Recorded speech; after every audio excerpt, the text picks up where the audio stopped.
የልደት ሙግት። ሰዓቱ ሌሊት ነው። ከ11 እስከ 11 ተኩል ባለው ሰዓት ውስጥ ሁለት እረኛሞች ቁጭ ብለው ይጫወታሉ። የሌሊቱን ብርድ ለማሸነፍ አንደኛው ደበሎውን ተከናንቦ ነው የተቀመጠው። ሌላኛው ደግሞ ረዥሙን ፎጣ ከእግር ጥፍሩ እስከ ራስ ቅሉ ድረስ ተከናንቦታል። ጨዋታቸው አይሰማም። በለስላሳ ይነጋገራሉ።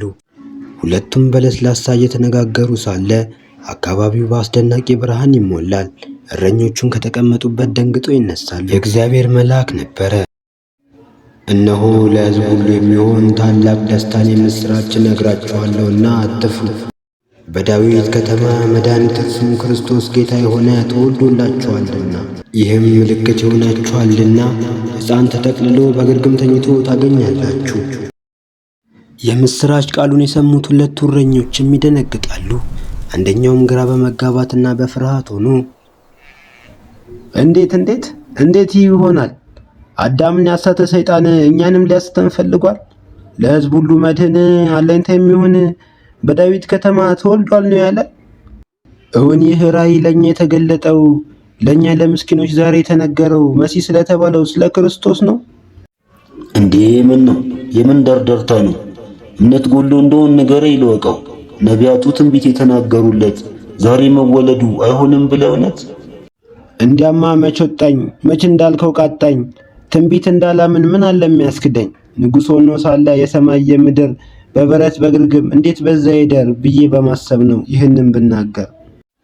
እንደዚያ እስከሆነ ትክክል ብለሃል። እብለት ያልነካካው ሐቅን ተናግረሃል።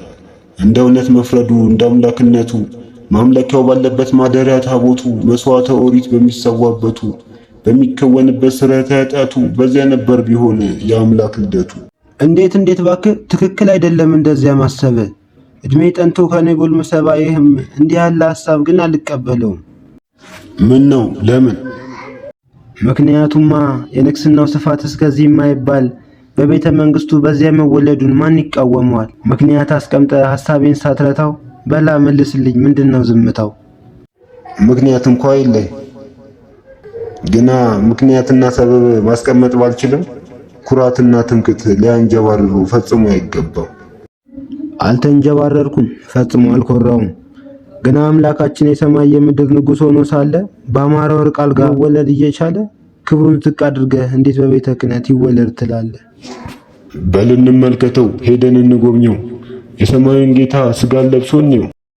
የመላእክቱን ቃል እውነት እንደሚሆን እኔም አምኛለሁ። እረኞቹ እርስ በእርሳቸው እንግዲህ እስከ ቤተልሔም ድረስ እንሂድ፣ እግዚአብሔር የገለጠልን ነገር የሆነውን እንይ ተባባሉ። ፈጥነውም መጡ። ማርያምንና ዮሴፍን ሕፃኑን በግርግም ተኝቶ አገኙት። አይቶም ስለዚህ ሕፃን የተነገራቸውን ነገር ገለጡ። እረኞቹም መላእክቱ የነገራቸውን ነገር ሁሉ አይተው አደነቁ። ማርያም ግን ይህን ነገር ሁሉ በልቧ እያሰበች ተጠብቀው ነበር። እረኞቹም እንደተባለላቸው ስለሰሙትና ስላዩት ሁሉ እግዚአብሔርን እያመሰገኑና እያከበሩ ተመለሱ። ማርያምን በልቧ